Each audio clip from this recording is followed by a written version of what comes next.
Salut, en prévision du live du 28 mai à 20 heures, j'ai vraiment très envie de vous partager chaque jour quelques anecdotes, quelques histoires, quelques transformations de mes clients pour que vous puissiez comprendre que finalement, tout est une histoire de stratégie et de piliers à mettre en place. Comme je vous ai dit dans une autre vidéo, les piliers que j'ai mis en place, les étapes que j'ai mis en place quand j'étais gringalet pour devenir Ironman ou chômeur à devenir un coach pour ces dirigeants d'entreprise, eh bien finalement, j'ai aussi noté que c'était les mêmes piliers que mes clients, que les personnes que j'accompagne utilisent pour sortir de leur zone d'état présent à l'état désiré, du point A au point B, de cette situation problématique qui challenge, désagréable, à cette situation waouh. Et c'est les mêmes piliers. Donc ce soir, aujourd'hui, je vous partage l'histoire de, appelons-la Juliette. Juliette qui est venue me voir juste après le Covid, en fait.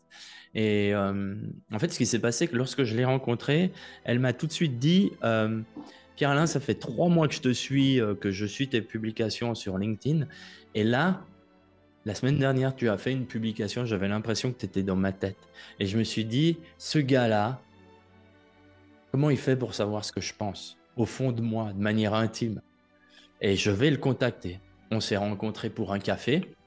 Elle m'a expliqué sa situation et elle m'a expliqué aussi ce qui l'attirait chez moi. C'est comme j'étais un ancien sportif, comme j'étais aussi entraîneur, elle venait chez moi pour perdre 18 kilos.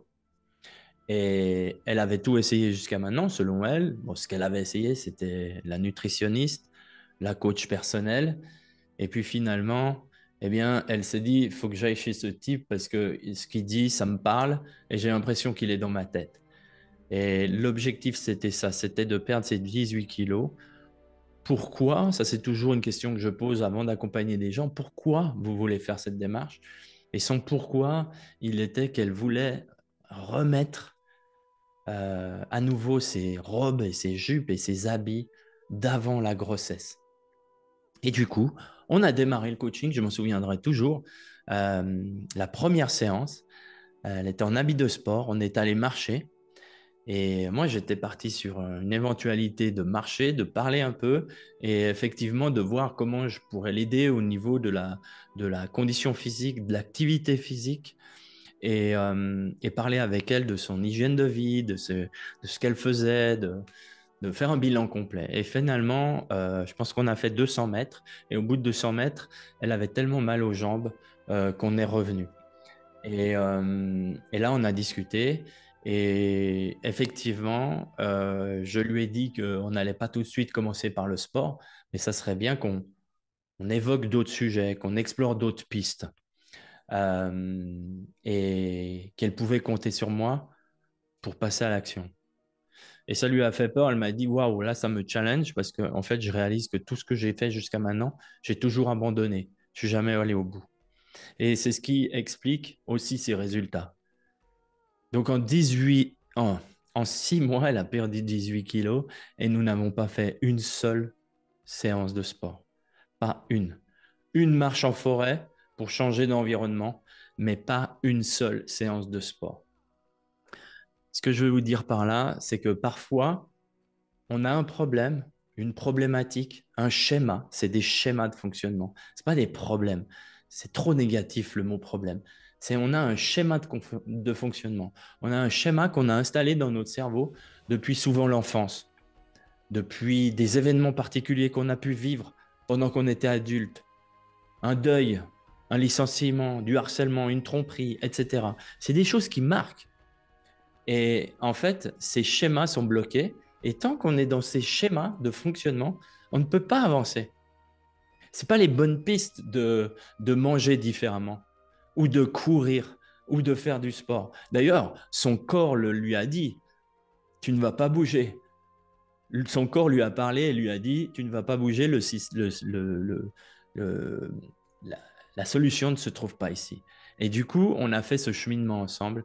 Et c'est juste pour vous dire que finalement, à nouveau, nous avons tracé, nous avons évolué, nous avons suivi dans les 7 étapes que je vous propose de découvrir mardi 28 mai à 20 heures avec moi. Les mêmes 7 étapes que j'ai mis en place pour passer de ce chômeur harcelé, vraiment en état d'épuisement total, à devenir ce coach qui accompagne maintenant les leaders, les patrons d'entreprise. Et c'est les mêmes étapes. Et ces étapes, si vous vous trouvez challengé en ce moment, vous pouvez les suivre. Elles sont valables pour vous. Vous pourrez même vous situer au niveau de ces étapes, où est-ce que vous êtes actuellement. Et la deuxième chose que je vais vous transmettre, c'est une stratégie qui fait partie des stratégies les plus puissantes de mon accompagnement et qui est basée sur l'action. Prise de conscience et passer à l'action. Sans action, il n'y aura absolument aucun résultat. Donc, encore une fois, si cette dame a pu le faire, vous pouvez le faire. Si vous vous trouvez confronté à des challenges en ce moment, qu'ils soient financiers, qu'ils soient d'ordre professionnel, personnel, familial, sentimental ou même de la santé, vous pouvez vous en sortir. Je ne suis pas un conseiller, un coach, c'est une personne qui ne sait pas. Si vous voulez faire un marathon, je vous accompagne volontiers pour un plan d'entraînement, mais là, on est dans du mentoring, c'est du conseil. Je sais ce qu'il faut que vous fassiez si vous voulez courir en moins de 4 heures, 3 heures un marathon. Le coaching, c'est différent. J'ai une lampe torche, j'éclaire dans la direction que vous prenez et vous décidez de prendre une certaine direction. Ce qui fait que beaucoup de coachs n'obtiennent pas de résultats financiers, qui butent, que 9 coachs sur 10 ne vivent pas de son activité, c'est que déjà, ils n'ont pas travaillé suffisamment sur eux. Et la deuxième chose, c'est qu'ils vendent de l'information. Je ne suis pas là pour vous proposer de l'information. Je ne suis pas là pour vous proposer des enseignements. Il y en aura peut-être un peu, peut-être parce qu'il y a des choses que vous ne saurez pas. Mais si vous voulez vraiment trouver de l'information, vous pouvez le faire vous-même. Vous allez sur Google, vous lisez des livres, vous trouverez tout. Pourquoi les gens n'obtiennent pas de résultats, les coachs, pardon, pourquoi les coachs n'obtiennent pas de résultats? C'est qu'ils n'obtiennent pas de résultats avec leurs clients, pas de transformation, pas de changement véritable. Et ça, c'est la raison pour laquelle un bon nombre de coachs finit toujours par retourner dans leur activité précédente. Donc, je suis sûr que vous trouverez des pépites pour vous enrichir, que vous ayez déjà fait le parcours avec moi ou pas, que vous ayez déjà fait un parcours personnel sur vous-même ou pas, ou tout simplement que vous avez envie peut-être d'explorer certaines pistes, mais vous ne savez pas par où commencer. Eh bien, venez, c'est complètement gratuit. Mardi 28 mai à 20 heures, envoyez-moi le mot Go ou Yes par message privé et je vous envoie le lien pour vous inscrire. Ciao.